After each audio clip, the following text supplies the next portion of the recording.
Magandang araw po, welcome po sa aking channel, Omnay TV. Patalasasan po, meron po ba kayong mga properties na napapapayaan or non-performing assets? Plan nyo ibenta, pero wala kayong oras pagbibenta nito. Kung ito'y pagkakatiwala nyo po sa amin, tawag lang po kayo sa aking numero, usap po tayo, gawan ko po ng video for free. Yes, libre po, wala po kayong babayaran. Tutulungan pa namin kayong mabenta ang inyong property. Kami na po bala sa marketing, sa boosting or paid ads. Even sa tripping, hindi na po kayo mapapagod sa pag-entertain ng mga buyers. Kami na po bala sa lahat. Tawag lang po kayo. Nandito po tayo ngayon sa Camellia dos Rios subdivision, kung saan ito po ay isang exclusive subdivision na kompleto po ang amenities gaya ng clubhouse, function hall, parks and playgrounds, basketball court, swimming pool, at marami pa pong iba. Tungkol naman sa security, meron pong 24 hours roving guards po dito. Kaya safe na safe po ang pamilya niyo dito. Napakatahimik po ng lugar, sariwa ang hangin, at sa klima naman po, banayad lang. Hindi naman siya ganun kalamig at hindi naman ganun kainit. Yan po, tungayin niyo po itong swimming pool na kung sakaling ma-acquire niyo itong property, pwede nyo pong gamitin ito. At hindi lang po doon, itong lokasyon ng subdivision ay napakalapit lang po sa Nuvali. Kompleto po doon kaya ng malls, hotels, restaurants, schools, church, at hospital. Mamaya po sa dulong parte nitong video, pag-usapan natin ang distance, location, at travel time, pati presyo nitong bahay na binibenta. Samahan niyo po ako. Puntahan na natin. Nandito na po tayo sa bahay na binebenta ni Madam. May lot area po ito na 136 square meters at may floor area na 99 square meters. Ito po ay titulado. Buhay po ang may-ari kaya wala po kayong maging problema sa documentation o sa transfer ng title. Remote control na rin po itong gate. Then meron pong 4 bedrooms, 3 toilet and bath, water pressure tank na may hot and cold water. At ito pong mga electrical line niya ay meron pong 110 at 220. Kaya kung meron po kayong mga gamit na galing sa Amerika o Japan, pwede pong gamitin nyo kahit hindi na maglagay ng transformer. Yan po yung kapaligiran o magiging kapitbahay nyo once na ma-acquire nyo itong property. Kaya po nang sabi ko sa inyo, sobrang tahimik po dito at napaka-aliwalas. Ikaton lang na may ibang plano si owner kaya binebenta niya ito. Okay, pasok na po tayo. Samahan niyo po ako. So yan po yung gate. Automatic po siya. At ito pong garahe ay kakasya ang isang SUV. Naka-tile flooring na rin po ito. Then dito naman po ay meron pong open lanai na may garden set at naka-tile flooring din po yan. So dito po side na to ay there's a lot of room for improvement. Kaya kung gusto magpa-extend ng bahay, pwede pa po sa side na yan. Dito po sa harapan ay ganun din po, malaki ang spasyo, naka-tile flooring. Then meron din pong ornamental plant sa palibot nito. Then sa dulo po ay meron pong covered lanai. At naka-landscape na rin po dito sa side na to. Bago po tayo pumasok sa loob ng bahay, check po natin yung paligid dito. So dito naman po may covered hangout area, naka-tile flooring, then meron din pong round table. At dito naman po ay may service area, may kitchen countertop, stainless sink with faucet, then meron pong wall-mounted cabinets, at dito naman po yung water heater. So yan po ulit yung open lanai. At may grotto po dito sa dulo. So ito po yung main door. Samahan niyo po ako. Pasok po tayo. At welcome po dito sa bahay ni Madam. Ito po yung receiving area. Then meron pong under storage. May malaking vanity mirror. At naka-tile flooring na rin po ito. Hanggang dun sa may living area at dining area. hanggang dun po sa may formal kitchen. May split type aircon na rin po, corner wall mounted rack, then may chandelier. Ganda po ang disenyo nitong ceiling.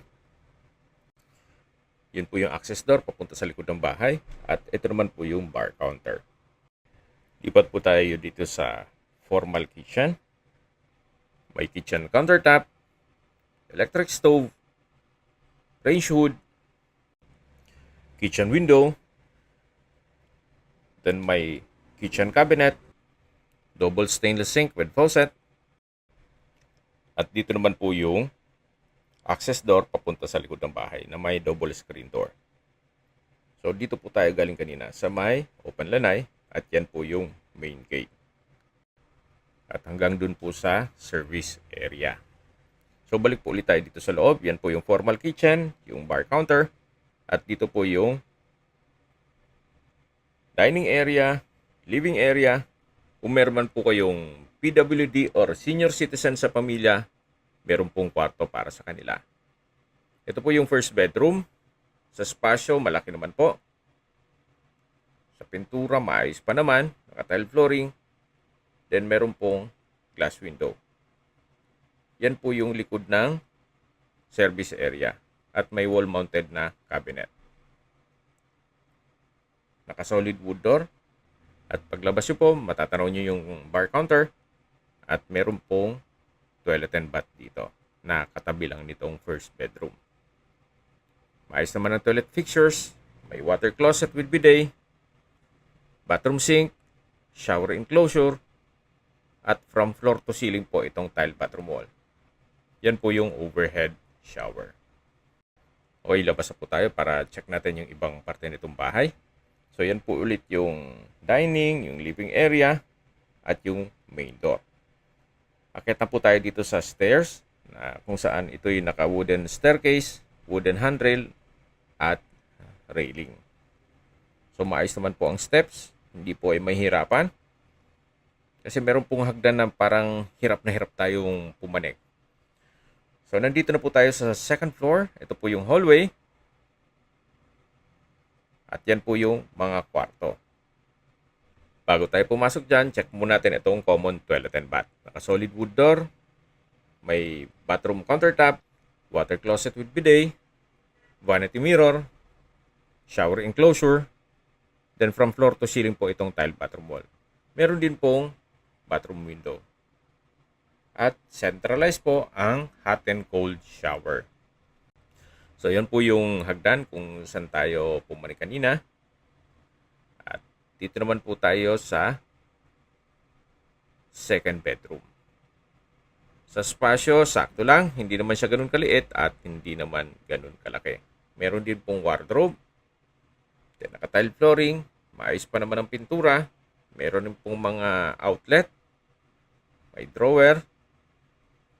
At may sariling glass window. Malaki po kaya maliwalas naman. Then may center lamp. At may blinds na rin po. So, ito po yung second bedroom. At dito naman yung third bedroom. Naka-solid wood door. Mas malaki po ang espasyo nito. Naka-tile flooring. May glass window with security grill. And blinds. May split type aircon. Center lamp. May mga outlet. At may wardrobe. Tunghayan nyo po ulit itong third bedroom bago tayo lumabas.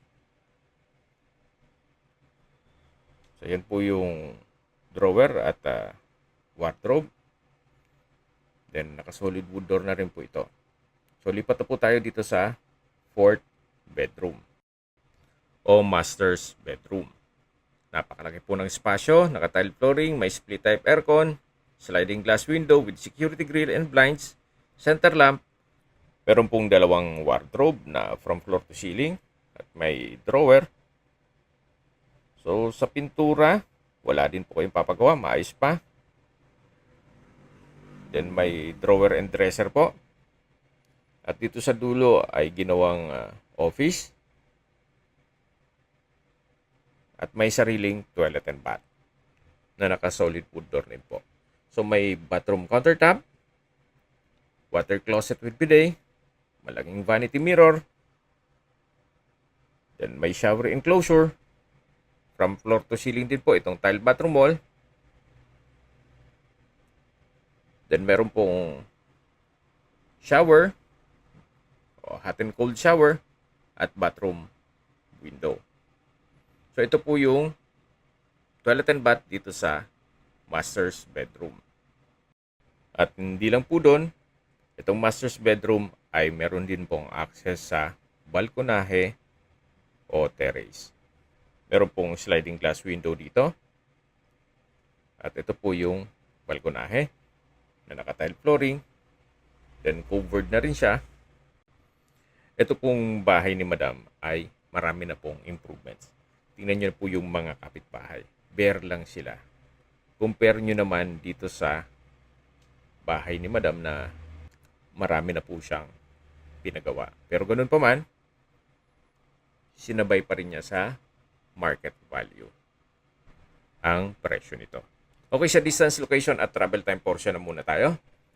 So mula po sa Nuvali, ang distance is 4.6 kilometers at ang travel time is 11 minutes. Mula naman po sa Healthway Medical Hospital, ang distance is 3.8 kilometers at ang travel time is 8 minutes. Mula naman po sa Medical City ng Santa Rosa, ang distance is 6.1 kilometers at ang travel time is 14 minutes. Yan po yung lagi kong binabanggit sa aking video na dapat nyo i-consider sa paghanap ng property, yung meron pong malapit na hospital. Hindi ko naman po sinasabing sakitin kayo, yan naman po for emergency purpose lang naman. At mula naman po sa University of Santo Tomas, Santa Rosa Campus, ang distance is 4.8 kilometers at ang travel time is 9 minutes. Mula naman po sa Carmel Ray Industrial Park, ang distance is 4.8 kilometers at ang travel time is 9 minutes. Mula naman po sa South Luzon Expressway, Cabuyao Exit, ang distance is 8 kilometers at ang travel time is 17 minutes.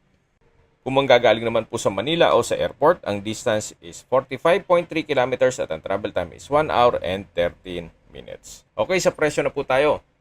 Gaya po nung nasabi ko sa inyo, although marami siyang pinagawa at malaki tong lote niya, binebenta po ito sa halagang 8.5 million pesos net. Ibig pong sabihin, si buyer po ang sasagot sa lahat ng taxes at expenses with regards to documentation. Kung may mga katanungan po kayo, tawag lang po kayo sa aking numero. At sa mga kababayan naman natin na sa ibang bansa, meron po akong Telegram. Sa mga iPhone user man ay message.